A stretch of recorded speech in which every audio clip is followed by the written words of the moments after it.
جی ګرانو کتونکو تاسو کتلی شئ نن چې موږ سره کوم شخصیت موجود دی د متحده پټرولیم اسوسییشن ضلع پېښور مینی پټرولیم پمپ ایجنسو صدر دی په پېښور کې.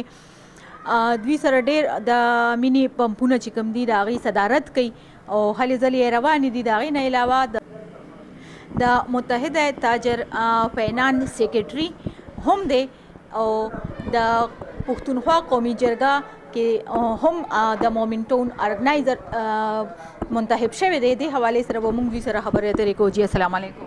وعلیکم السلام. بسم الله الرحمن الرحیم. سر کتونکو ته به ټول لومبې تاسو خپل مکمل تعارف په خپله باندې وکړئ. ما نوم حاجي شاه جهان د مینی پټرولیم صدر او متحده تاجران فینانس سیکرټري او اوس د قومي پښتونخوا جرګې کوم چې مونږ له عهده راکړی دی په دې کې چیف ارګنایزر یم د پی کې بحثي د مومنټون د لزاګ روډ. قومي پښتونخوا جرګه کې تاسو ته د مومنټون پی کې بحثي ارګنایزر منتخب شوی دی. هغې حوالې سره تاسو عوام له څه پیغام ورکول غواړئ؟ زما خو عوام له دا پیغام دی چې قومي پښتون جرګه چې کوم یو دی دا خالد ایوب بایو نه زه ډېر مشکور یم او بیا زمونږ کوم سیټي بابی جاني چې دی د هغې نه ډېر مشکور یم او زما دا رای دی چې زه به د دې ولس او د دې خلکو خدمت کې به زه هر رنګه اقدامات نیسم او یقین دناهي ورکوم چې زه دوی سره پر خلوص به ودرېږم او چې کوم مسایل دی پکې بحثي کې د لزاګ روډ کې راځي نو انشاءالله زه کوشش کوم چې په خپل قومي جرګه کې حل کړم او تاڼه او تحصیل ته پرې نه ږدم.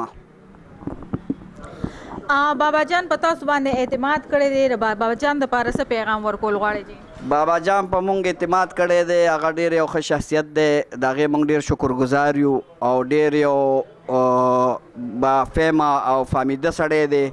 نو مونږ هغې ته هر وخت د هغې په لبیک باندې پی کې بحثي به لبیک ولاړي جي.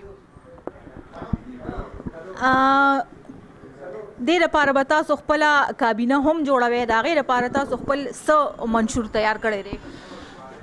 انشاءالله دا څه خو زمونږ کابینه مخکې نه همدلته د فیصل کالونی کې هم دي او د یو نیم ځایونو کې کسان منتخب شوي دي. مخکې جرګه کې خالد ایوب بهي هغوی له نوټیفیکیشن جاري کړی دی خو انشاءالله موږ هم عنقریب خپل کابینه تیاروو او د خالد ایوب په لاس به انشاءالله افتتاح کوو. جی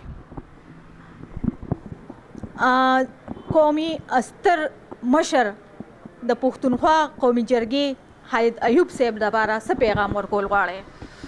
خالد ایوب صاحب یو ډېر یو بهادر او تکړه سړی دی په دې چې هغه په دې لنډ وخت کې ډېر یو ښه فیصلې وکړه او د قوم دپاره ښه یو اقدام یې راواخیسته. نو هغه له موږ ډېر مشکور یو او ډېر داسې جرګې راغلي دي چې هغه په دې لنډ وخت کې کړي دي او زمونږ د پښتونخوا قومي جرګه چې دی دا فی سبیل الله دی. دا څه متا او څه دې دپاره نه دی چې زه پکې 2 روپۍ پیدا کړم او یا زما نوم وشي او یا څه د عهدې خبره نه. دا صرف دې دپاره دی چې د عوامو له خدمت کول دي او خالد ایوب یو خانداني سړی دی او زمونږ مشر دی او انشاءالله د ده په هره خبرو کې به موږ ولاړو. عام عوام ولس له څه پیغام ورکوي د قومي پښتونخوا جرګې لپاره؟ مونږ ولس له دا پیغام ورکوو چې هغوی څه مسایل هغوی له راځي نو مونږ سره زمونږ هر یو ځای کې برانچ شته. لکه څنګه بابا جاني په چوکیاتګار سره دلته برانچ دی نو د لزاګ روډ کې دا زمونږ د مسجد ټاور کې دا د پښتونخوا یو برانچ دی او د خالد ایوب برانچ دی. نو دلته د راځي چې څه مسله انشاءالله موږ به خپل قومي جرګې له مخکې کوو او د دوی مسلې به حل کوو. جی کتونکو تاسو وکتل چې د شاهجان صاحب په زړه کې د عام ولس دپاره یو درد پروت دی او د هغوی د خدمت کولو جذبه دوی سره د قومي پښتونخوا جرګه کې دوی منتخب شوي دي او د عوام ولس خدمت کول غواړي. کیمرامین طفیل احمد سره رینا ګل پیام خیبر پېښور.